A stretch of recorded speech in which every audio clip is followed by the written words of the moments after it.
Saya Dr. Tifauzia Tiasuma.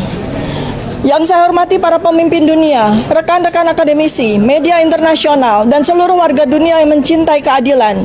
Hari ini saya berbicara bukan hanya sebagai warga negara Indonesia, tetapi sebagai bagian dari komunitas global yang menjunjung tinggi kebenaran, kehormatan, dan integritas intelektual.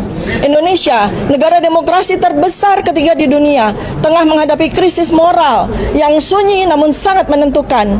Bukan krisis yang ditandai oleh perang atau kekerasan, melainkan oleh pergulatan antara kebenaran dan kekuasaan, antara nurani akademik dan tekanan politik.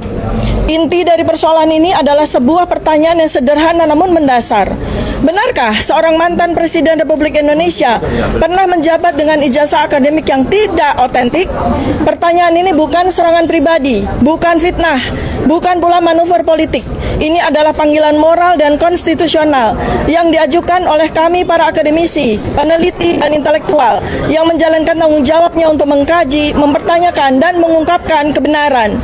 Namun hari ini, kami yang bersuara, di antara kami adalah saya sendiri Dr. Tifa, Dr. Roy Suryo, Dr. Ismon Sianipar, dan beberapa lainnya justru dikriminalisasi. Kami dibungkam, kami diperlakukan seolah-olah penjahat. Padahal satu-satunya kesalahan dalam tanda kutip kami adalah kami sedang menegakkan kebenaran. Kami tidak bertindak sembrono, kami tidak menyerang, kami menggunakan pendekatan akademik, dan motivasi kami adalah menjaga kehormatan Republik. Ini adalah contoh nyata dari penindasan terhadap para whistleblower, sebuah presiden berbahaya, bukan hanya bagi Indonesia, tetapi bagi demokrasi di seluruh dunia.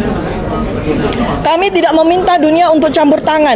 Kami hanya mengundang dunia untuk menyaksikan, untuk mencatat, untuk mendengarkan. Karena kebebasan akademik dan hak untuk berkata benar adalah nilai universal dan dilindungi oleh undang-undang internasional. Dan ini tidak terikat oleh batas negara. Kami memohon kepada sahabat-sahabat kami di PBB, di universitas-universitas dunia, di organisasi hak asasi manusia internasional, beri ruang bagi kasus ini.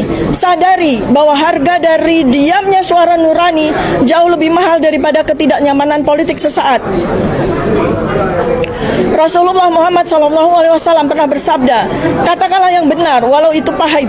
Dan dalam tradisi keadilan global, kita mengenal ungkapan, lengkung semesta moral itu panjang tapi ia condong menuju kebenaran. Semoga ia kali ini condong ke sini dan semoga saatnya adalah sekarang. Saya perkenalkan kuasa hukum saya, salah satu dari 62 kuasa hukum yang sedang bersama dengan kami, Bapak Abdullah Al-Katiri, Sarjana Hukum, untuk memberikan poin-poin penting secara undang-undang. Baiklah, terima kasih. Seperti dikatakan tadi, saya adalah kuasa hukum dari salah satu kuasa hukum dari Dr. Tifa.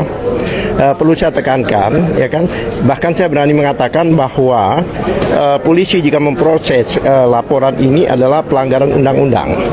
Karena ada undang-undang yang mengatur, yaitu Undang-Undang Perlindungan Saksi dan Korban, Undang-Undang Nomor 31 Tahun 2014 yang menyatakan pasal 10, jika ada pelaporan lebih dahulu, maka tidak diperbolehkan dilapor balik dengan pencemaran nama baik.